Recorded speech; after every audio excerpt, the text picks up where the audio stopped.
Good day, everyone. I am the first reporter, Hyacinth Bora, and today we are going to have a discussion about Global City.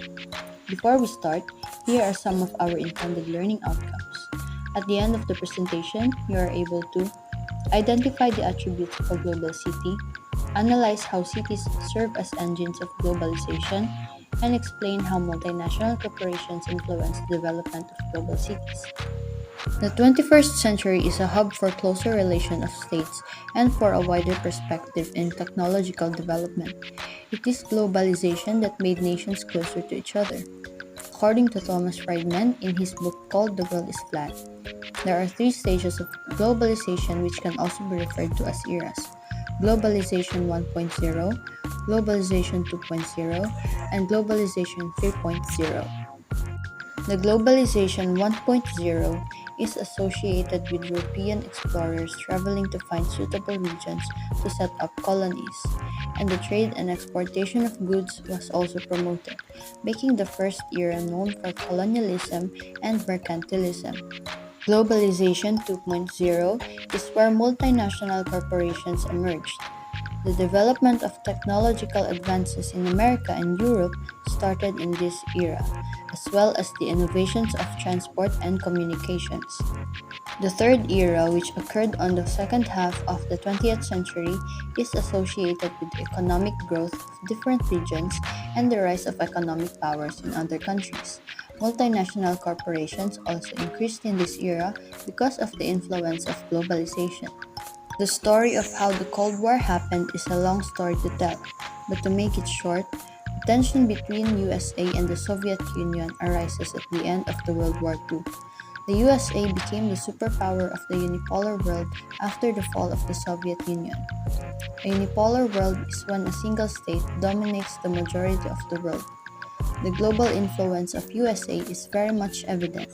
They have created iconic products that is known worldwide, provides the largest amount of international aid, and produces around one quarter of the world's wealth. Unlike the 19th and 20th century, the present condition does not use the tactics of force as primary strategy in maintaining one's influence over other states. According to Joseph Nye, soft power uses a different method: attraction. This form of power arises from the attractiveness of a country's culture, political ideals, and policies. Take South Korea as an example. The popularity of their culture wasn't a product of force, but they have dominated the world using soft power. The global influence of K-pop and K-dramas definitely opened up opportunities for them. This was because people find it appealing, and anything that appears to be good is what most people will follow. Multi-corporation plays a substantial role in the global economy, enjoy multitude of privilege, territorial immortality, pit themselves against one another. MNC role in international political community.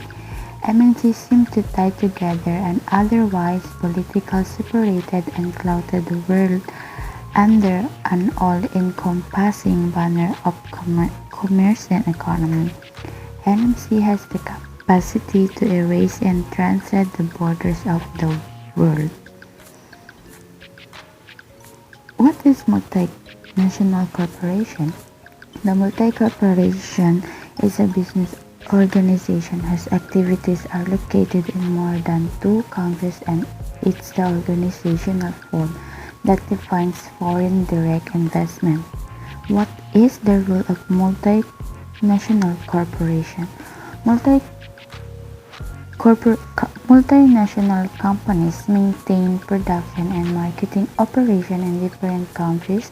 In each country, the business may oversee multiple offices that function through several branches in subsidiaries. Global city and urban center that enjoys significant competitive advantages and that serves as a hub within a globalization economic system.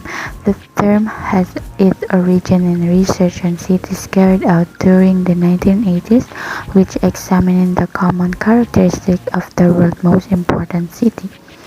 The global city serve as a hub for production, finance, telecommunication, Why should we study global cities? They interact with state and other international actors, pursue objectives that are often intertwined with global economic agenda and are crucial to questions related to climate change, mobility and immigration, technology and innovation, economic development and infrastructure.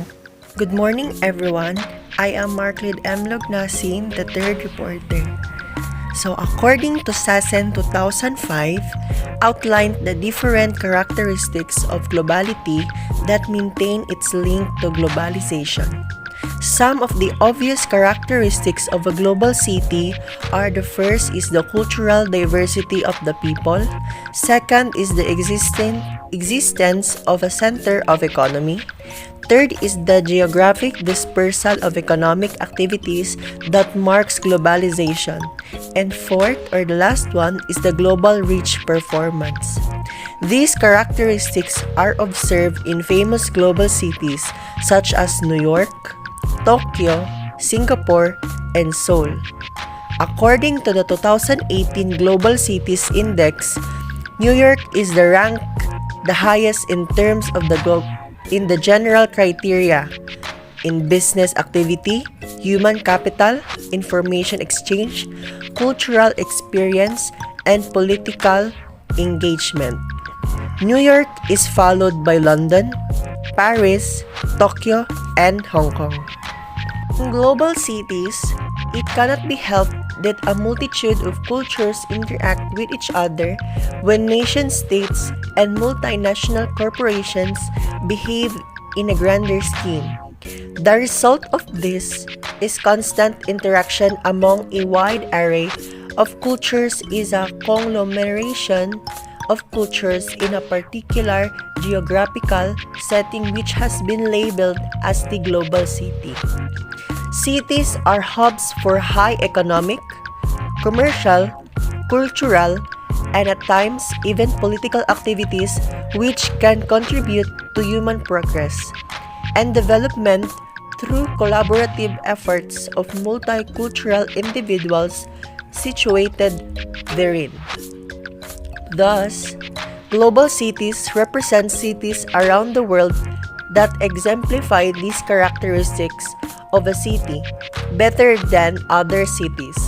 For example, the cities of San Francisco and New York in the United States of America were showcased as global cities that exhibit strength in innovation and strong performance in business activity and human capital, respectively in 2017 and 2018 by AP Kearney Global Cities Report. Further, global cities are also perceived as source of economic growth and are also economic powerhouse themselves, coupled with being industry leaders and regional hubs.